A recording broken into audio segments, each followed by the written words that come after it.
péché qui fait que grandir. Des enfants de 12 ans qui connaissent tout. Ah!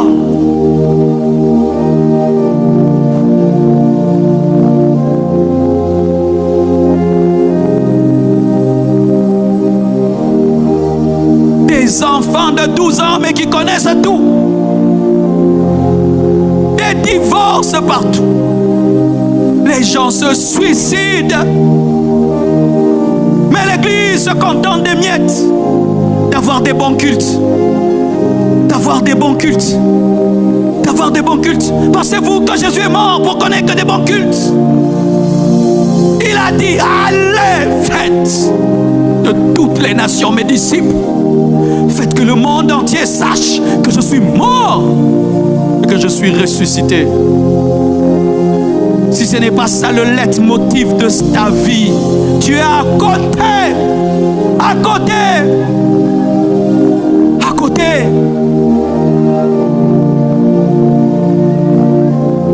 C'est pas ça l'église, mes frères. Nous sommes sur la terre parce qu'il y a des hommes qui doivent aller au ciel. C'est pourquoi on est là. C'est ce que Paul dit. J'aimerais partir, mais je reste pour vous. Nous restons pas pour nous. Nous restons pour les autres. Nous respirons pour les autres. Notre vie est rallongée, pas pour nous. Parce que nous sommes déjà sauvés.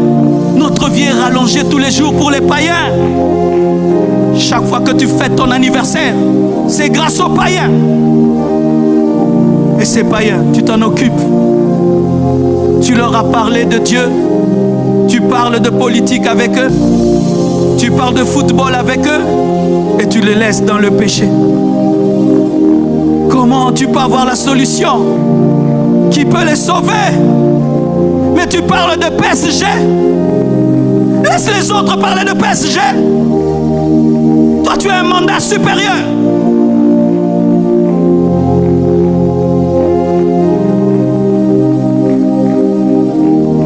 Communion fraternelle, amitié à l'église, c'est bien. Mais si on ne gagne pas les âmes, ça ne sert à rien.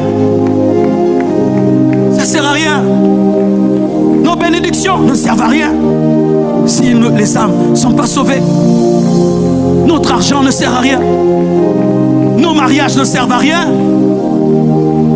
Tout ne trouve son importance que dans les âmes. Les âmes. Au dernier jour, quand tu mourras, quelle sera ta récompense si ce ne sont que les âmes? As-tu déjà amené une seule âme au ciel? Tu es pauvre. Tu es pauvre. Pauvre. Tu es pauvre. Si tu n'as jamais amené un seul homme à Dieu, tu es pauvre. Tu es pauvre. Tu es pauvre. Tu n'as rien. Tu n'as rien. Est-ce que nous nous rendons même compte de cela? On mourra. On partira au ciel.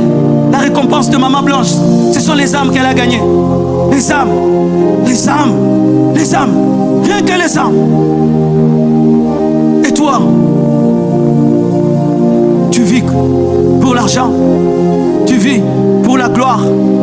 Internet, WhatsApp. Après, quand tu vas partir, toutes ces onctions qui ont été répandues sur toi ont servi à quoi? Et même lorsque je vais finir de prêcher et que vous allez rentrer à la maison, dans ce bus où tu vas entrer, ne peux-tu pas prêcher?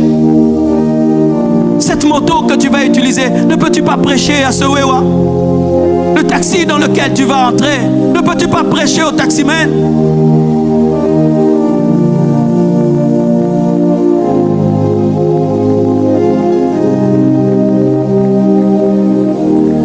Et même qui ont honte de parler de lui. Dans lui, c'est même un business. Tu vas voir comment il va déranger les gens pour acheter.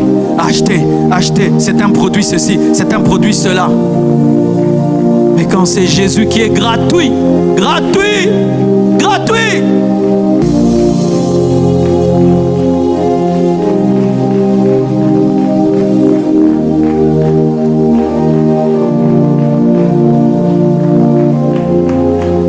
L'église est devenue devenus obèses. L'obésité, c'est lorsque tu as beaucoup plus de graisse que de muscles. Et on a dans l'église maintenant la graisse des chrétiens qui ne font rien. Qui ne font rien pour Dieu. La graisse. Les muscles, on n'en a pas beaucoup. Combien de gens ont gagné les âmes pendant la semaine? Peu. Combien vont en gagner? Peu. Mais regardez comme on est nombreux. L'obésité. La force de l'église primitive, c'est que tous étaient du muscle. Même un diacre avait l'onction d'un évangéliste. Tu prends un diacre, il sort comme ça. Tu croirais un apôtre, mais c'est un diacre rempli de la parole. Il va en Samarie, il amène le réveil, mais c'est un diacre. Moi, je suis qu'un chrétien. Je ne suis qu'un chrétien. Et moi, je vais à l'église, je m'assieds. Ah bon? Être chrétien, c'est être surnaturel. Être chrétien, c'est être dangereux. Être chrétien, c'est être influent. Même si tu as une année dans le Seigneur.